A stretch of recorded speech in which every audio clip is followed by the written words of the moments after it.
So, according to you guys, this man has found the secret to Coca-Cola.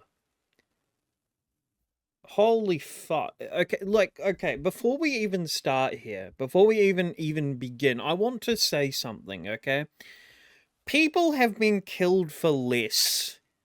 Like, there's gonna be a car accident, and this guy's suddenly never gonna post videos ever again. Lab coats, everyone. Doing the Lord's work. If he actually solves this, I might make it on a video someday. If he has it. Like, I figure this would be illegal, no? No, you know what? We're gonna have a look at this. Everyone, welcome back to Lab Coats. Did you know Coca-Cola is the world's most popular non-alcoholic beverage? That's I thought a it'd be little tidbit water. I picked up as I studied literally every aspect of this drink for almost a year at the cost of my own sanity, but I digress. Point is, Coca-Cola is kind of a big deal. It's a big deal. Practically every human being on the planet knows what it is. Yep. And yet, despite existing for almost 140 years, only a handful of people actually know what it's made of. Yep.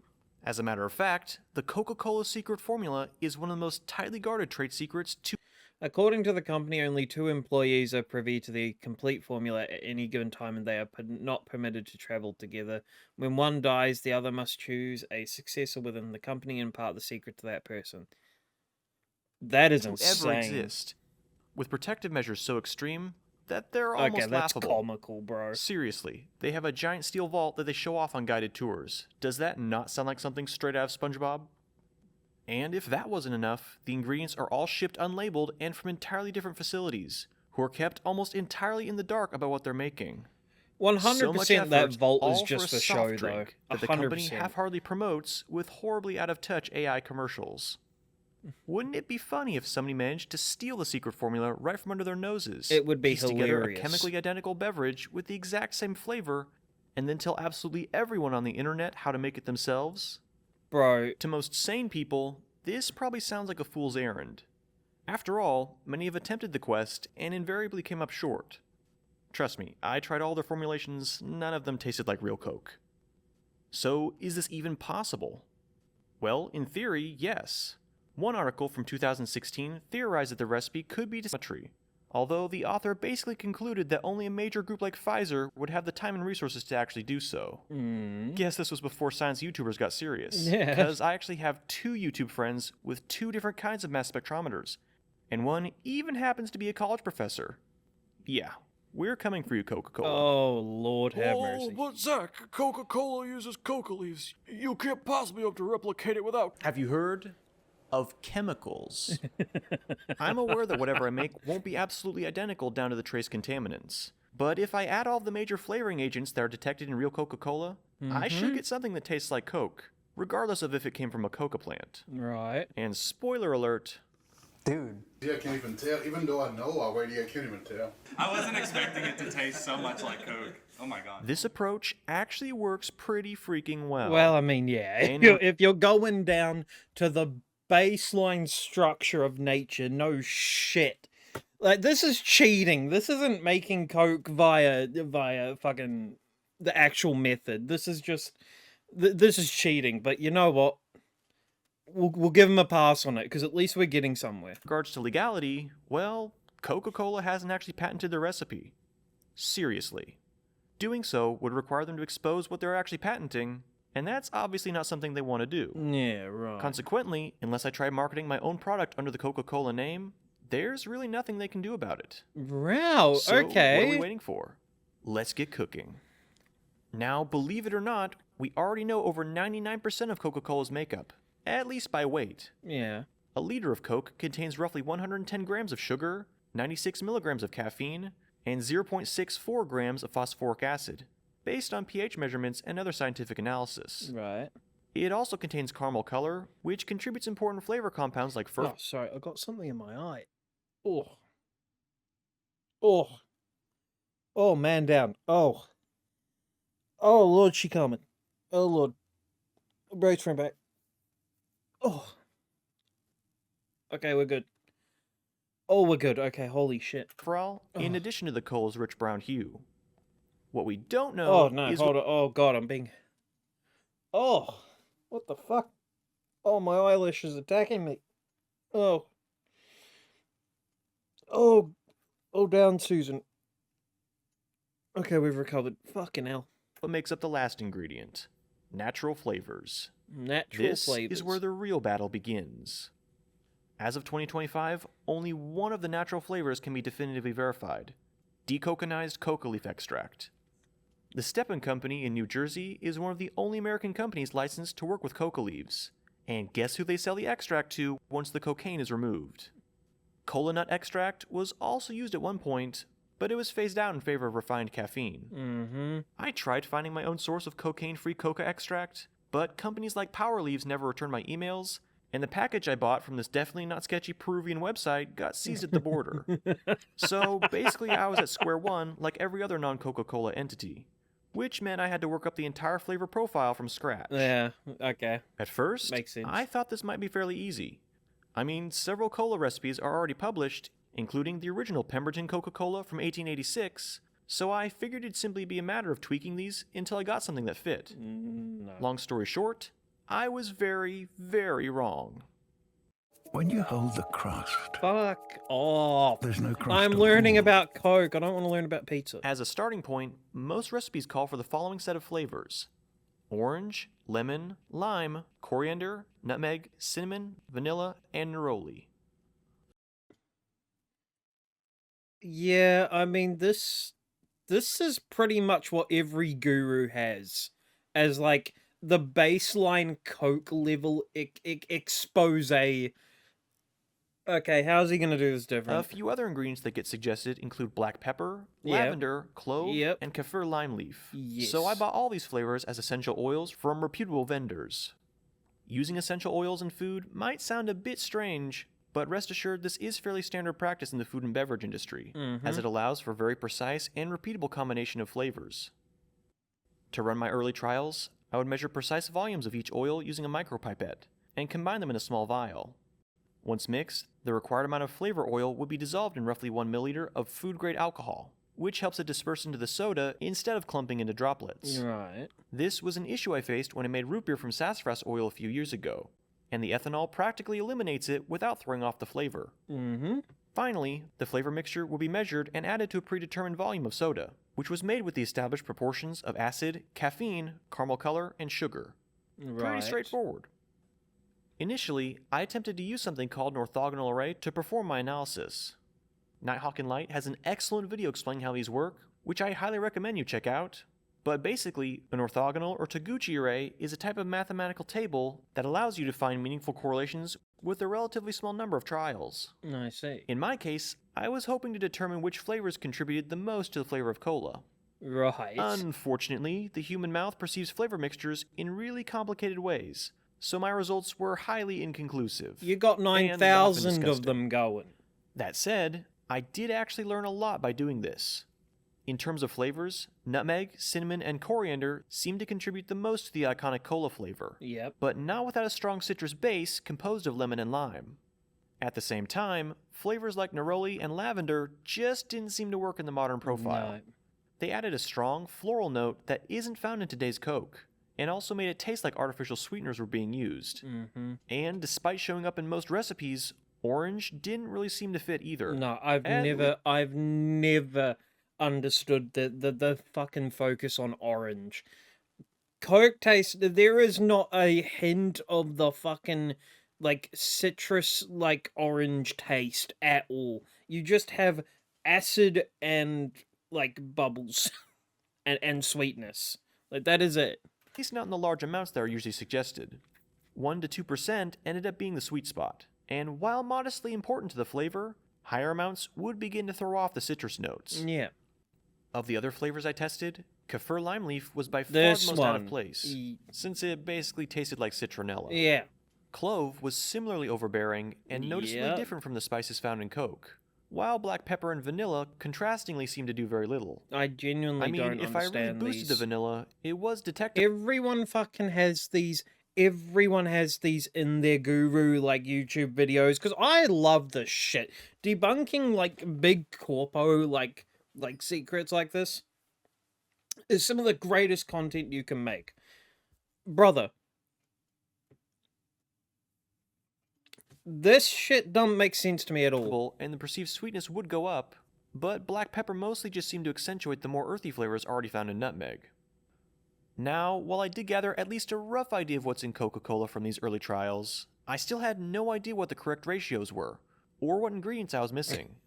So to find out, I cracked out my secret weapons: scientific papers and chemical analysis. Okay. In terms of analysis, Vince from Neptunium and Ben from Mass Spec Everything agreed to analyze Coca-Cola, my ingredients, and a few similar sodas like Pepsi using their mass spectrometers. Right. These machines essentially take a tiny sample of whatever you want, split it into chemical fractions using either a liquid or gas chromatography column, And then analyze each fraction by ionizing and firing its components through a magnetic field. Yep. Much like a prism splitting up light, the magnetic field splits up ions based on their mass, giving a sort of fingerprint that can be used to identify what chemical was ionized. That's the explanation, and this is the exact chemical makeup of Coca-Cola.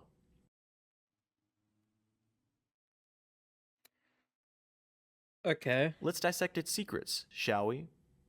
The dominant peak we found was something called alpha-terpineol, which mostly arises from the acid-catalyzed hydrolysis of limonene and pinene, and it hints that citrus oils do in fact make up a large portion of Coke's flavor.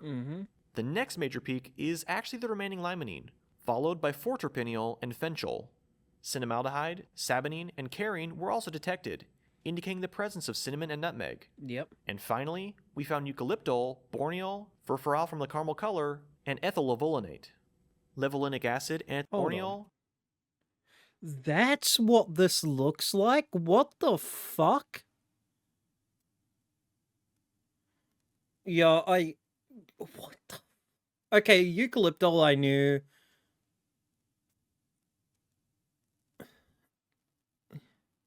Levolinic I knew as well. That, I mean, yeah. That's fucking weird, some of these, though. Furfural from the caramel color, and ethyl levolinate. Levolinic acid and its esters form when sugars like fructose are heated under acidic conditions, which suggests that Coca-Cola undergoes heating at some point during its production. Right.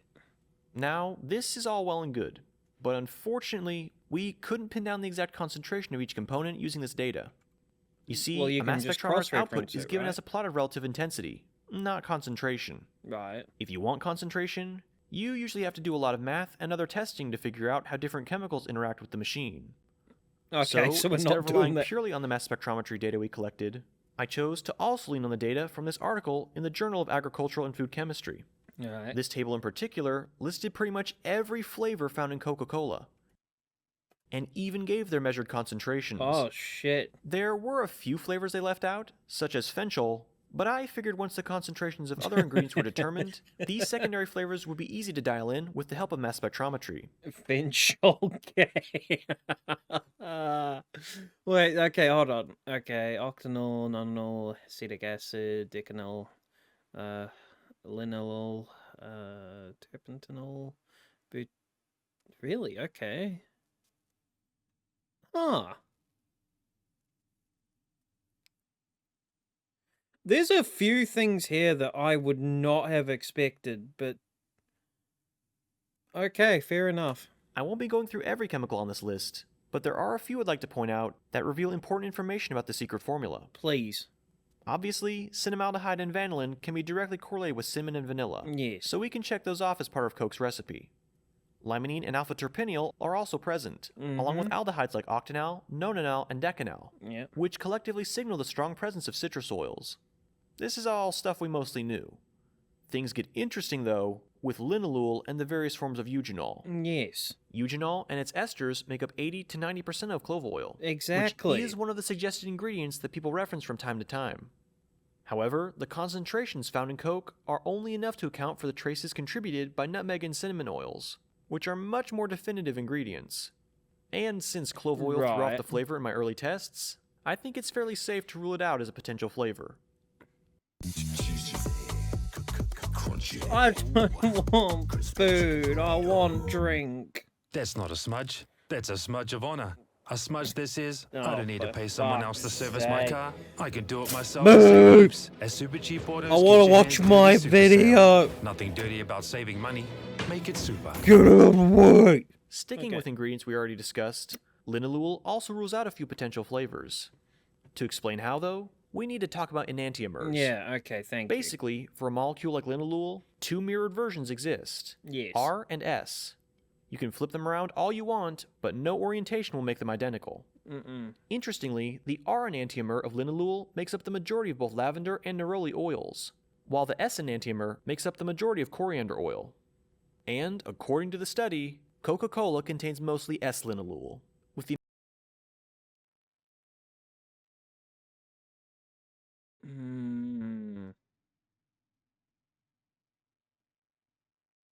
Okay, hold on. I'm going to reserve my thoughts on this. amount of R-linalool only being enough to cover what would come from the citrus oils. Some might argue that chemicals like neral and nerol signify the presence of neroli, but this Okay. He answered it for me. Thank you. simply isn't the case. These compounds are found in citrus oils just like linalool. Oh, meaning okay. we can pre-definitively say neroli and lavender are not ingredients in Coke. Okay. The last chemical I'm going to bring up is acetic acid. To me, this one was kind of a shock, especially with it being the third Thank you. Like, Jesus most Christ. prominent flavor by mass. My first thought was that it was simply arising from the acid catalyzed breakdown of Oh, wait, yeah, because... Wait, they heated it up, though, didn't they?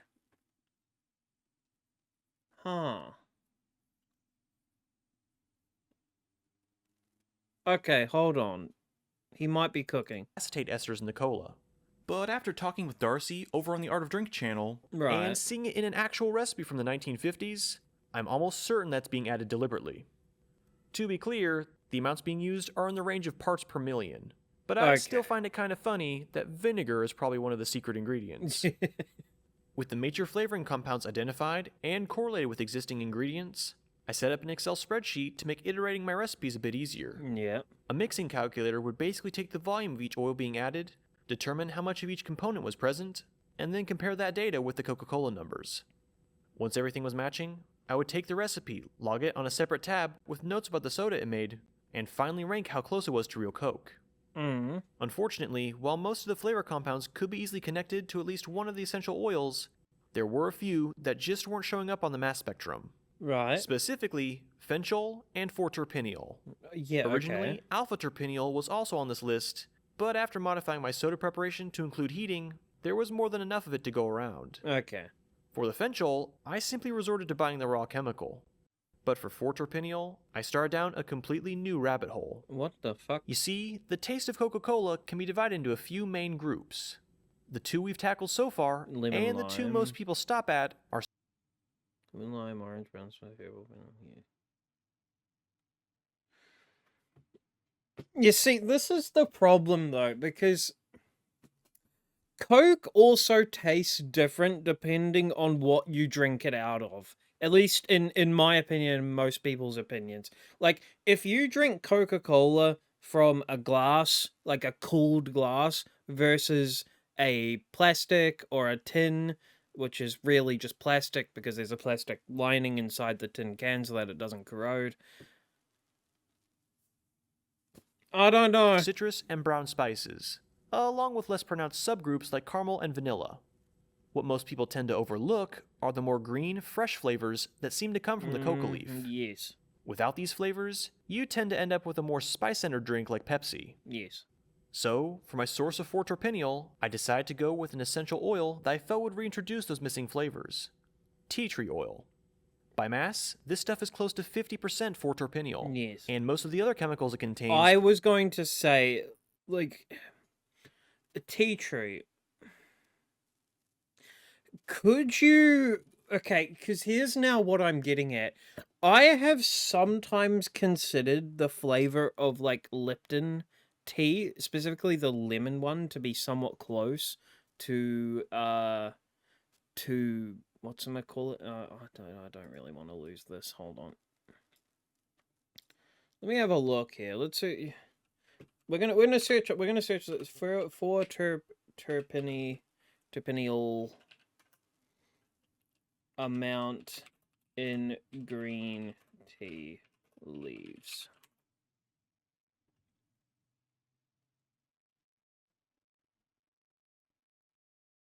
Okay.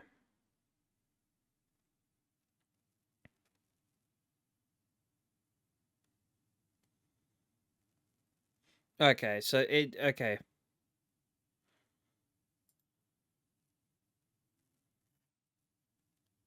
So it's not actually found in like actual tea leaves that you would use. For terpin you'll we'll try, let's just try Dilma. Let's try Dilma tea leaves.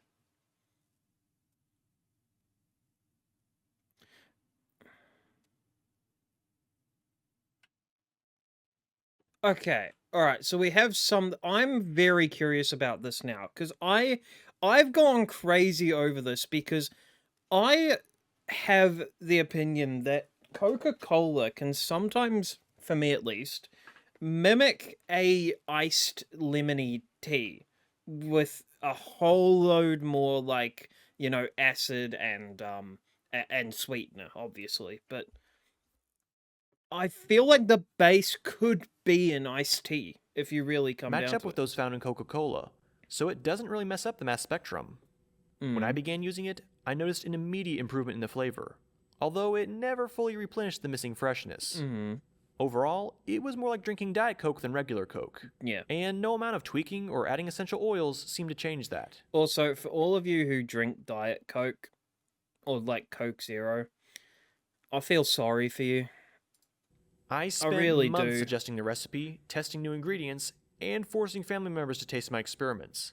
Okay. Eventually, my original soda stream gave out, and I had to buy a second one. Oh, yeah. This is starting to become unreasonably expensive. I tested cassia cinnamon versus cinnamon leaf, different versions of nutmeg and lime, heating Right. and aging versus not, even adding trace flavors like isopugol. Right. Heck, I even tested completely random flavors to see if they'd fill in what was lacking. They never did. After a certain point, I was pretty close to throwing in the towel. Maybe people were right to say that Coca-Cola is impossible to replicate without coca leaves. Brother, I don't see And how. then, You have a spectrometer, my guy. the answer finally hit me. Coca leaf extract is essentially a type of tea. We won. we won. I'm telling you, I'm not crazy. I knew it. And teas contain tannins. These tannins possess a dry, astringent taste that can help mask sweet flavors. And since they're non-volatile, they don't usually show up on gas-based mass spectrums, explaining how I missed them for so long. Best of Listen to you, all you you people who have argued me. I know you watch me. I know you watch me. You motherfuckers who have argued with me on this point. I tell you, I knew it. I'm never doubting my tongue's abilities again. I have you know. all, they're sold in a purified state for winemaking, meaning I could quickly get a hold of a sample and test out my theory. And it was all worth it. This is the mass spectrum of Coca-Cola. And this is the mass spectrum of one of my replicas. Oh shit. They're- Holy fuck. That is very close. A little high on 11 point, but that is very close. They're nearly identical. And the flavor, well, what can I say? It tastes like Coke. There are tiny differences, of course, but honestly, this stuff is closer to classic Coke than Coke's own glass bottle or Diet Colas are, and infinitely closer than any other replica. It definitely checks out as Coca-Cola, at least to me. We'll get to other people's reactions and opinions here in a minute. But first, let me show you exactly how it's made. Okay. Brief spoiler, the startup cost for this recipe can be kinda high, Okay. unless you have a pre-existing stockpile of essential oils and accurate measuring equipment. Right. Once you have everything though, you can easily produce a bulk flavor solution that will last for years, and allow you to create servings of Coke for mere pennies. No more paying a company that won't even pay real animators. In terms of hardware, we'll need a mass scale, an adjustable micropipette that can accurately dispense up to 1,000 microliters, a 50 milliliter graduated cylinder, some Okay. 1 liter storage bottles, and some kind of heat resistant glassware for making the syrup. Resist the temptation to use metal cookware, since phosphoric acid can attack it and dissolve less than healthy metals into the soda. There is a reason soda cans have that plastic liner. Yep. Finally, you can also use a magnetic stirrer for mixing, as well as a 1-liter volumetric flask to make the dilution steps a bit easier. For ingredients, we have all the essential oils seen here. Okay, hold on. Because lads and Les is at home, I will be making this. I drink way too much of this shit and spend way too much money on it to not do this. Alright, thank you. Sugar, carbonated water, caffeine, caramel color, food-grade alcohol, 85% phosphoric acid, glycerin, wine tannins, 5% vinegar, vanilla extract, and fenchol. Quick note, fenchol melts just above room temperature, so you might need to warm it up in some hot water before beginning. Right, yeah. I bought my sample on Amazon, and after testing it, I can confirm its flavor is present in Coke, so use it if you can. For caramel color, I used Shank's brand, but other varieties like Durkee should work just as well, as long as they're composed of actual caramel color and not a mix of red and green food dyes. Right. If you don't use Shank's though, try playing with the amounts you add to get the right color. Also, keep in mind that we are working with chemicals here, including a few that are mildly hazardous. So, for your own safety, wear gloves, measure accurately, and don't taste any of the unmixed ingredients. 10-4 on that. The first step is to prepare what most people call Bro, how many ads are we gonna... Jesus Christ. Sign up and be in to win. Piss 12 off, months free man. pet insurance this summer. I T's and want C's to apply. watch my video. the 7X flavoring, which is the mixture of essential oils and alcohol that make up the Coca-Cola secret formula. To be clear, what I'm about to share is not the Coca-Cola secret formula, since I failed to utilize decoconized coca leaf extract. Chemically though, it's about as close as you can get without it, and the real deal should be fairly similar. The recipe is 45.8 milliliters lemon, 36.5 milliliters lime, 1.2 milliliters orange, 8 milliliters tea tree, 4.5 milliliters cassia cinnamon, 2.7 milliliters nutmeg, 0.7 milliliters coriander, and 0.6 milliliters fenchol. Right. And optimally, you'd let this mixture age for a day or two before continuing. Okay. Art of Drink has an excellent video explaining why, and even the original Pemberton version of Coca-Cola includes this aging step. In the end, you'll be rewarded with about 100 milliliters of flavor oil, which is enough for over 5,000 liters of soda, or about as much as your mom Jesus drinks in a day. Okay, To make the 7X buddy. solution, Fair simply enough. dilute 20 milliliters of the flavor oil to a volume of 1 liter using food-grade alcohol. And before anyone gets worried, the amount of alcohol being added to the final soda is 5 times less than what you get from a non-alcoholic beer, and far too little to taste or make this drink intoxicating. Other flavor extracts like vanilla or almond use ethanol as a solvent. This is no different. Okay. Still, if alcohol is an issue, you can emulsify the oil into water with the help of gum arabic. Check out Glenn and Friends Cooking to see how he does this with his cola. Anyway, next, we'll need to make a secondary water-based solution containing the other ingredients, aside from sugar and carbonated water. Right. Into roughly 200 milliliters of hot water, measure out 10 milliliters of 5% vinegar, 9.65 grams of caffeine, 175 grams of glycerin, 45 milliliters of 85% phosphoric acid, 8 grams of wine tannins, 10 milliliters of vanilla extract, and 320 milliliters of Shank's caramel color. Rightio. In case you're wondering, the glycerin is being added for texture and mouthfeel. Without it, the drink tends to feel a bit thinner and more like diet soda. Rightio. Also, if using vanilla extract feels imprecise, you can alternatively mix up a solution containing 9.5 grams per liter of vanillin and use 1 milliliter of that. Given the fairly limited impact vanilla seems to have though, you probably wouldn't notice a major difference. Okay. Give each ingredient time to fully incorporate before adding the next, and once everything is dissolved, dilute the mixture to a final volume of 1 liter using water. Right. Now, let's make some Coca-Cola. For this demo, I'll be making 1 liter, just so scaling up or down is a bit easier. Into a glass dish, add 104 grams of sugar, and just Rightio. enough water to dissolve everything. I know I said 110 grams of sugar per liter of soda at the beginning of the video, but here's the deal. That's for a mixture of fructose and glucose, like you'd find in corn syrup. Right. If we add 110 grams of sucrose, or cane sugar, the phosphoric acid will cause it to react with the water and form nearly 116 grams of those simpler sugars. Right. That okay. would throw off the sweetness of the drink, so we use less sugar to compensate. Sounds about right. Anyway, next we add our flavor solutions to the syrup. 10 milliliters of the water-based solution, and 1 milliliter of the alcohol-based 7X solution. You might need a few extra drops of the 7X solution, it really depends on your taste. As soon as everything is combined, microwave or otherwise heat the mixture until nearly boiling, and cover to prevent the more volatile flavors from escaping. Heating like this helps the phosphoric acid break down compounds like limonene and citral, and it also accelerates that sugar hydrolysis reaction we just talked about. But So it's okay, here's the thing. Never mind, I was going to say something retarded. fairly crucial step. Hold on. Once fully cooled, dilute the syrup to a volume of 1 liter with cold carbonated water. This can either be bought or made yourself using a soda stream. Right. Just don't attempt to carbonate the fully mixed soda on the machine. It tends to produce a lot of foam, which can lead to bacterial growth if you're not careful. And this is our finished Coca-Cola. You can drink it directly, but if you want the most accurate version of the final flavor, allow the soda to rest for a day or so in the fridge. And again, while the flavor is as close as I could get to Coke after a year of trying, and certainly closer than any other clone I've tasted, there is still room for perfection. So if you have the ingredients, feel free to experiment. And for future reference, I'll have the most up-to-date version of the recipe in the video description. Rightio. Of course, I could go on and on about how I think my cola tastes, but what do other people think? Is this a convincing replica, or just another Pemberton knockoff?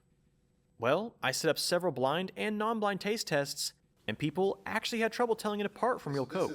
This is regular Coke. See, I can't even tell. Even though I know already, I can't even tell. 9.5 out of 10. 9.5 out of 10. That's pretty good. That tastes pretty close. Like, I may not be able to tell if these are side by side. Yo, what? Okay. I know that is definitely, Coke or a Coke product. If you said it was vanilla Coke or something like that, I'd be like, yeah, maybe that's definitely Coke. I think this is more similar to this bottle than this is to that bottle, which is crazy to think about now that I said that out loud. Yeah, that's a Coke product. I wasn't expecting it to taste so much like Coke. Oh my gosh. Okay, hold on. Okay, yeah, no, I'm definitely making this. I'm definitely, dude, I'm definitely making this. Regular Coke drinkers were better picking mine out from the mix, but the general consensus was that Lab Cola could be mistaken for Coke, and not other colas like Pepsi. When tasted on its own, without Coca-Cola as a direct reference, people overwhelmingly thought it was the real deal, unlike the Pemberton recipe, Open Cola, and other clones I had them try. Yeah, that's not Coke. Oh. No, that's not Coke. No, that's not even, it's a cola, but that's not Coke. That is just straight flour. It's very cinnamony to me. That's almost pure cinnamon. Like those little candies. Yeah. But it's definitely not Coke. Okay. All right, I think that's finally it.